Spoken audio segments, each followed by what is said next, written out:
In countries all around the world, people with disabilities and their families continue to face stigma and discrimination. People with intellectual disabilities are consistently among the most marginalized. Including people with intellectual disabilities in education, employment, health care, and other services, and promoting their active participation in their communities is a matter of social justice. It is also fundamental if countries are to meet their developmental goals and reduce poverty.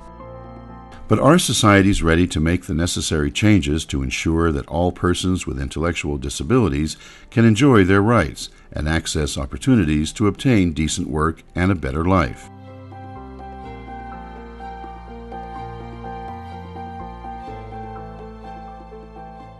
People with intellectual disabilities are characterized by limitations in learning abilities and skills, including communication, self-care, social, and safety skills. In recent decades, there has been a shift from defining intellectual disability on the basis of IQ to levels of support needed to function in the community. While there is no absolute count of people with intellectual disabilities around the world, it is estimated that they represent nearly 2% of the world's population, or some 130 million people. What are the realities? Over 70% of adults are unemployed or out of the labor force. In some countries, almost 100%. 26 million are living on less than $1 a day. In Africa, some 10 to 15 million of the continent's more than 800 million people have some form of an intellectual disability. Regardless of where they live in the world, parents tell similar stories of how loved family members with an intellectual disability are denied their rights and missing out on opportunities. Yet they want to be included in the same life experiences as non-disabled persons or people with other types of disabilities. To help meet the challenge of more equitable access to vocational training and employment opportunities for people with intellectual disabilities, the ILO Irish Aid Partnership Program organized a sub-regional conference in early 2010 in Lusaka, Zambia, on the issue. The conference was historic in that it brought together representatives of governments, employers, trade unions, and civil society from East African countries, Australia, and the United Kingdom to examine what is possible for persons with intellectual disabilities. And there are grounds for optimism. International human rights standards, such as the United Nations Convention on the Rights of Persons with Disabilities, give renewed emphasis to efforts to overcome discrimination and exclusion related to disabilities. A number of African countries have either ratified or signed the convention. Many have also ratified ILO conventions committing themselves to the goals of equality of opportunity and non-discrimination. Moving from an approach that segregated disabled people from the rest of society, including in education, in vocational training, and in employment, steps are now underway to open access to the mainstream, including to general services and to the open labour market.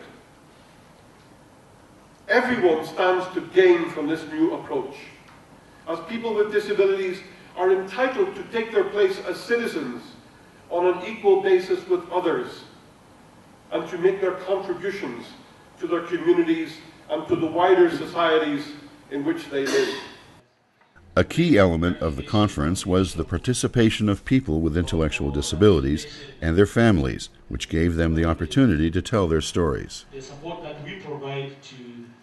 For me to have employment, I'll have respect.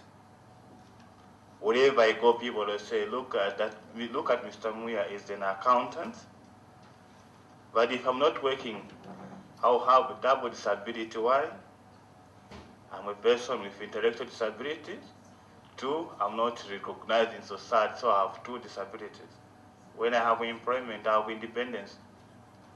I'll be able to choose where I want to stay. I'll be able to choose my wife. Many African countries have enacted policies and specific laws concerning disability to eliminate discrimination and bring about equality in the workplace. Countries like Uganda and Tanzania, for example, have constitutions with provisions prohibiting discrimination against persons with disabilities. Disability has also been on Zambia's political agenda. Disability issues have been on the political agenda in Zambia for many years.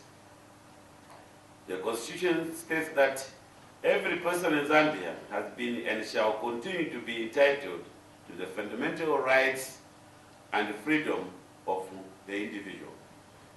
Currently, the Constitution is now under review and the consultations are taking place with disabled persons organizations so far to make it more sensitive to the rights of persons with disabilities. A main hurdle for people with intellectual disabilities is inaccurate stereotypes and mistaken assumptions about their capabilities. Disability rights activist Helen Grace Asamo of the National Union on Disabled Persons of Uganda calls on societies to put people first and not the disability. I think the whole issue is about attitude to me, because negative attitude within the disability fraternity. Intellectually disabled people are still coming on board. Many people think these are people whom they don't know what to do with them, right from the parents. So because of the negative attitudes, within the people with intellectual disability, within the people giving services, people think intellectual disability is about people who are mad, people who do not understand things, but they don't take them as people first. So the intellectually disabled, people imagine that they do not perform. I think it's just an attitude that is the biggest problem. And then the second problem is the resources that can manage to keep these people into the workplace. So that's the challenges that they have. Representatives of employers' organizations were enthusiastic about working together in a dialogue of different parties to address the issue of employment of disabled persons. We should be involved in contributing to the training and employment opportunities for intellectual disabled people.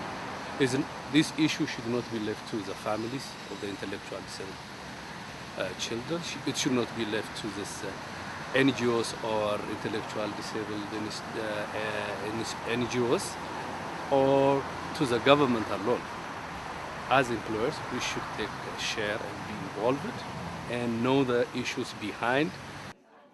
The role of parents and supporters is also critical in advocating greater opportunities for people with intellectual disabilities. Parent and activist Dr. Ann Minchin describes the importance of parent power in effectively challenging policy, legislation, and services that have a direct bearing on the welfare of their disabled children. When my daughter was at the beginning of going first of all to school and then into work, we find there's a little bit of resistance everywhere. People are afraid of the unknown.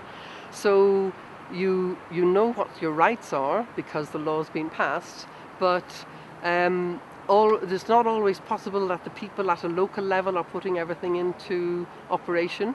However, if parents get together, they can use their parent power to persuade the politicians, because they really, as I said earlier, people with the intellectual disability don't protest themselves, but if the parents can represent them, then that makes the politicians and the local government officials put into operation things that they need. So it's very good.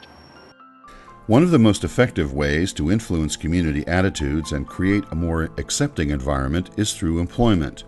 Real jobs in local communities not only provide many people with intellectual disabilities with a means to meet basic necessities, but also a strong sense of identity and purpose. In their own words, conference participants Anne Mary of Uganda and Jacqueline Minchin of Wales express what work means to them. I'm very happy, and I know what I'm doing. I love my work. So I work in Hooper with children. So I was counting books, newsletters. I know how to write the money, the price of it. So I know how to do my best in the map of Uganda. I work in Penglai School. I'm a clerical assistant. I do the post. I help down in the school canteen, doing the grab and go. I do messages. I sometimes do the shredding.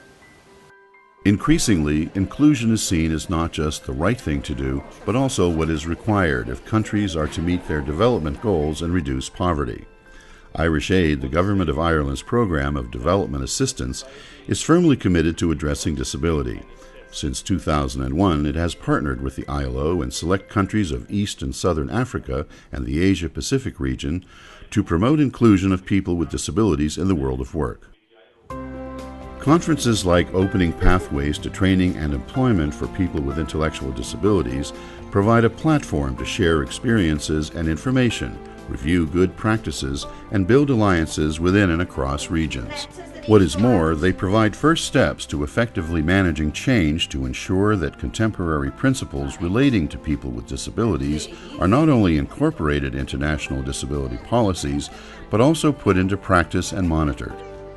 Through gatherings like this and the further cultivation of positive attitudes, it is possible to dismantle the barriers that keep people with intellectual disabilities from fully participating in work and society.